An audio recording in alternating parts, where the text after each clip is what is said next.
تعزیت شفیع جاوید کا افسانہ۔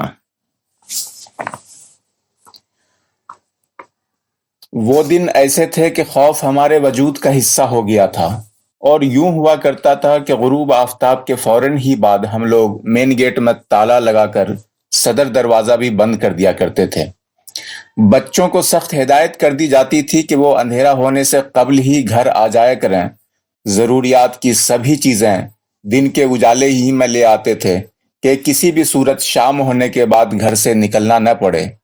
یہاں تک کہ ایمرجنسی دوائیں بھی گھر میں لا کر رکھ دی گئی تھیں۔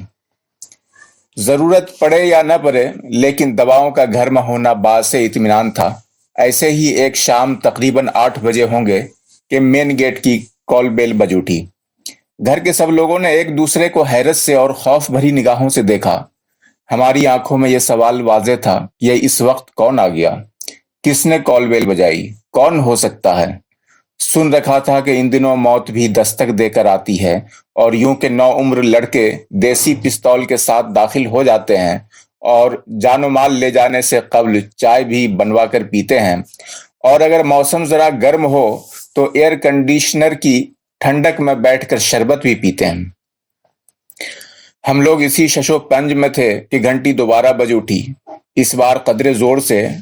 ڈرائنگ روم کا پردہ ذرا ہٹا کر شیشے کے باہر ہم نے دیکھا تو گیٹ پر ایک ضعیف اجنبی ایک ہاتھ میں سوٹ کیس لیے ہوئے کھڑے تھے۔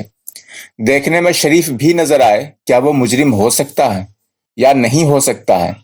ہاں اور نہیں کی یہ بحث ہم لوگوں کے درمیان چل رہی تھی کہ گھنٹی تیسری بار بھی بج اٹھی، اور ساتھ ہی اس شخص نے گیٹ کو زور سے کھٹکھٹایا بھی۔ تو ہم نے کنجی اٹھائی اور باہر نکل پڑے۔ میری بیوی اور بچے سب صدر دروازے پر آ گئے۔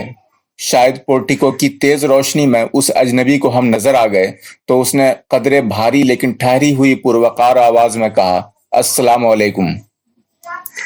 وعلیکم السلام فرمائیں۔ میں سراپا سوال تھا۔ عزیزم، میرا نام محمد علی ہے، میں سیتا مڑھی سے آیا ہوں، تمہارے والد کا بہت گہرا دوست۔ لیکن کئی مہینے ہوئے ابو کا انتقال ہو چکا۔ مجھے معلوم ہے بیٹا، میری بدقسمتی ہے کہ مجھے یہ سناونی بہت دیر سے ملی۔ گیٹ کھولو تو تفصیل سے۔ میں نے پیچھے مڑ کر دیکھا تو میری بیوی نے اشارے سے گیٹ کھولنے کے لیے منع کیا، لیکن میری طبیعت نہ مانی تو میں نے بڑھ کر گیٹ کا تالا کھول دیا۔ انہوں نے مصافحے کے لیے ہاتھ بڑھایا، پھر مجھے گلے لگا کر رقت آمیز لہجے میں بولے، اللہ کریم تمہاری عمر دراز فرمائے۔ ہم انہیں نشست کے کمرے میں لے آئے۔ آنکھیں پوچھتے ہوئے صوفے پر بیٹھ کر انہوں نے ایک لمبی سانس لی۔ ایک لمحہ کے لیے خاموش رہ کر بولے، کتنے افسوس کی بات ہے، ہم کیسے لوگوں کے درمیان ہیں کہ تمہارے والد جیسا ذہین، خوش اخلاق، صاحب دل، صاحب قلم، معتبر اور منفرد تخلیق کار، بڑے بڑے عہدوں پر رہا ہوا ہمارے درمیان سے اٹھ گیا، اور ایک سطر کی بھی کوئی خبر نہیں آئی۔ وہ تو خدا کا کرنا ایسا ہوا کہ ایک دن ہماری تسلیث رفاقت کے ایک رکن میاں شمیم مل گئے تو ان سے معلوم ہوا کہ ہمارے وجود کا ایک حصہ ہم سے جدا ہو گیا ہے۔ ان کی آواز سوگوار ہو گئی۔ خاموش ہو کر انہوں نے ایک گلاس پانی کا اشارہ کیا۔ ہم ان کے لیے پانی لانے اندر گئے تو میری بیوی بچوں کے ساتھ گویا مورچہ پر مستعد تھیں۔ فوراً بولی، خاصے چرب زبان ہیں، ابو کی زندگی میں تو کبھی نہ آئے نہ گئے، ہوشیار رہیے گا، کوئی بڑا نقصان نہ کر جائیں۔ ہم وسوسے میں ضرور مبتلا تھے، لیکن جی انہیں برا سمجھنے کو نہیں چاہ رہا تھا، سو ہم نے خاموشی سے پانی کا گلاس ان کے سامنے رکھ دیا۔ انہوں نے گھونٹ بھر کر تقریباً آدھا گلاس پانی بڑی مشکل سے پیا۔ لگتا تھا ان کا دکھ ان کی پیاس پر بھاری تھا۔ پھر انہوں نے کہنا شروع کیا، تمہارے والد اور ہم نے ایک ساتھ میٹریکولیشن کا امتحان پاس کیا تھا، پھر ہم ایک ساتھ مظفر پور کے کالج میں داخل ہوئے۔ آئیے کر لینے کے بعد ہم کلکتہ چلے گئے۔ تمہارے والد نے مظفر پور میں ہی رہ کر گریجویشن کیا، اور انہی دنوں انہوں نے لکھنا شروع کر دیا تھا۔ ان کے افسانے اردو کے مشہور رسالوں میں شائع ہو کر ادبی دنیا میں اپنی جگہ نمایاں طور پر بنانے لگے تھے۔ ہم کلکتہ سے تو لندن چلے گئے۔ جب واپس آئے تو تمہارے والد، اس وقت اچانک ہماری نظر گھڑی پر چلی گئی تو دیکھا رات کے لگ بھگ 10 بج چکے تھے۔